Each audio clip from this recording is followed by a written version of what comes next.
Alright, you guys, so what is up? Welcome back to another episode of J&L Garage. It has been a while since I've put up another video, but I ran into some financial issues, and after finally getting those straightened out, I'm ready to start getting back on schedule to where I was. Now, I have been doing some work to the 5.3 off camera, and I doubt I'm going to get to that in this video, but coming up soon I will get to that. As you can see, I've got it almost completely taken apart and it's almost ready to get cleaned. Ooh, excuse me. But up for today's video, I'm going to be putting on yet another Supreme Suspensions leveling kit on this Nissan Frontier here.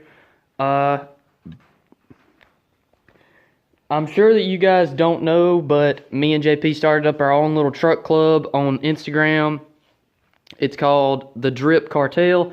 I'm probably gonna try to remember to link that in this video, but nonetheless, we are gonna be getting started on this thing today.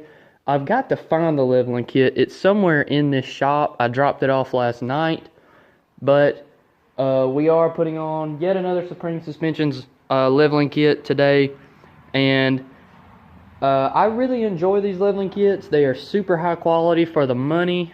I want to see if I can find it real quick for you guys, but man, this truck here, I think, is where we're probably going to see the most drastic of changes. Here it is here. Now, it is just a strut spacer lift, as you can see.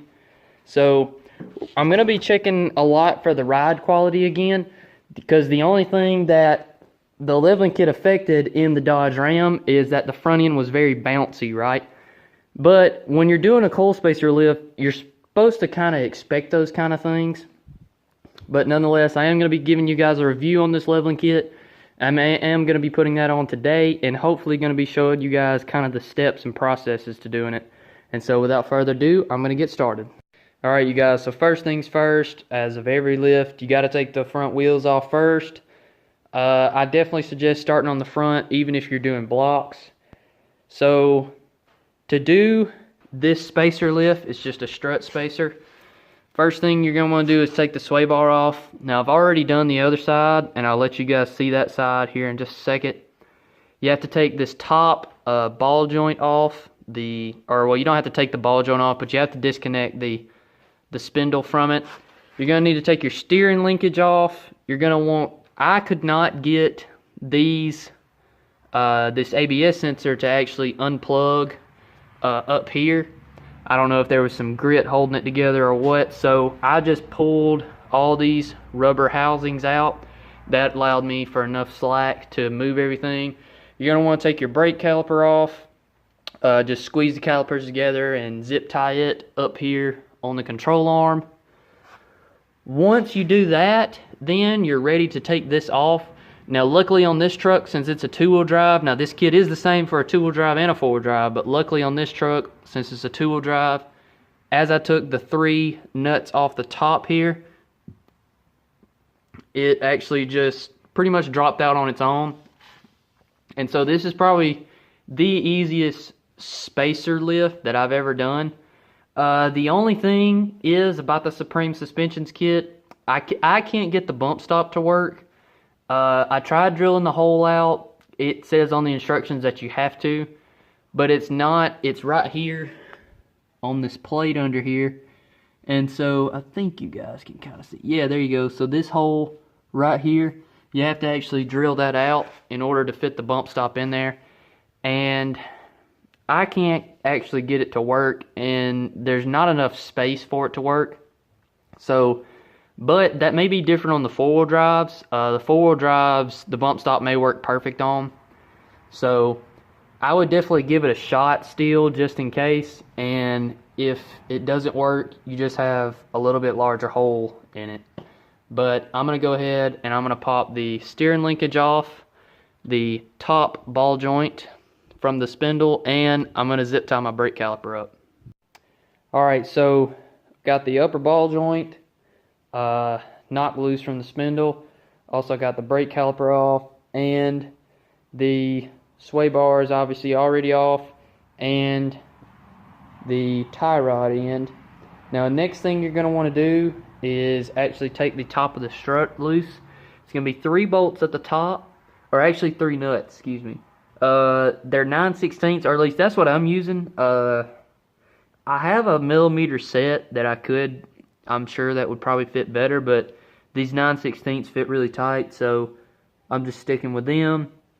I can't remember off the top of my head what size these others are, but I'm sure you guys could figure that part out. But once I take this top mount off for the strut, then you have to take the bottom mount off, and I'll let you guys know why about that. As soon as I get it off, I'll explain to you guys why you have to take the entire strut assembly off. Alright, so the reason why you have to take this out is because you have to spin it 180 degrees. See if I can get the camera to focus right. Okay, so these 3 bolts, if we're looking at it just like this, right? This is how this strut would actually go in. You have 2 bolts in the back, 1 bolt in the front.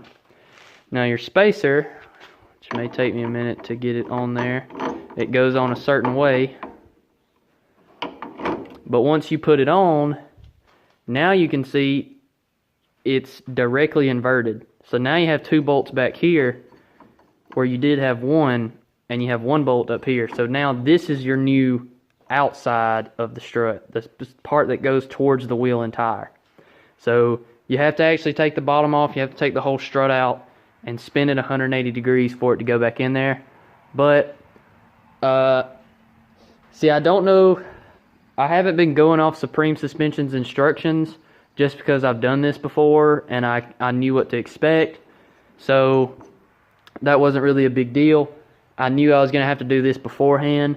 So just in case it doesn't have it in the instructions, I think it does though, you do have to turn these struts around 180 degrees before you put them back in. But I'm going to go ahead, and make sure to put Loctite on your Allens. Or you could just torque them down. I don't think you're going to have a problem because of how long these things are. They go all the way into this. But it's completely up to you. You can just put a lock washer on top, I think, and you're not going to have any problems. But they do give you the hardware to mount it, and that's what I'm fixing to put on now. It's just 1 flat washer, 1 lock washer, and a nut to attach it on these studs here. So I'm going to go ahead and put this together, and then whenever I get ready to fight it in here, I'm actually going to try and set the tripod up and see if I can get a little bit of film on it to show you guys kind of what to expect on this. It is a little pain in the butt, but if you just really, I guess, get determined about it that this is going to work, you can make it go in there though. So I'll show you guys that in just a second. Yeah. Alright, so this is it finished up. It's sitting dead on level now. And this is probably the easiest strut spacer install I've ever done. I don't know if it's just because it's a 2-wheel drive or what, but everything just went back together pretty well. Obviously you're going to have some trouble pressing that top A-arm ball joint back in, but other than that, here it is. So this is the 3-inch front leveling kit for a 05 Frontier from Supreme Suspensions. Be sure to hit those guys up. They make some real quality lift kits for sure for a real low price. And I mean, money well spent in my opinion. It definitely, it made it look a whole lot different than from before. I'll try to see about getting some normal pictures of it before it had the leveling kit to put in the end, but that's it. That's all of it. I hope you guys enjoyed this episode. As always, be sure to like and subscribe if you want to see more. And I hope this helps anybody out. If you have any more questions, just leave it in the comments below, and I'll answer them as quick as I can.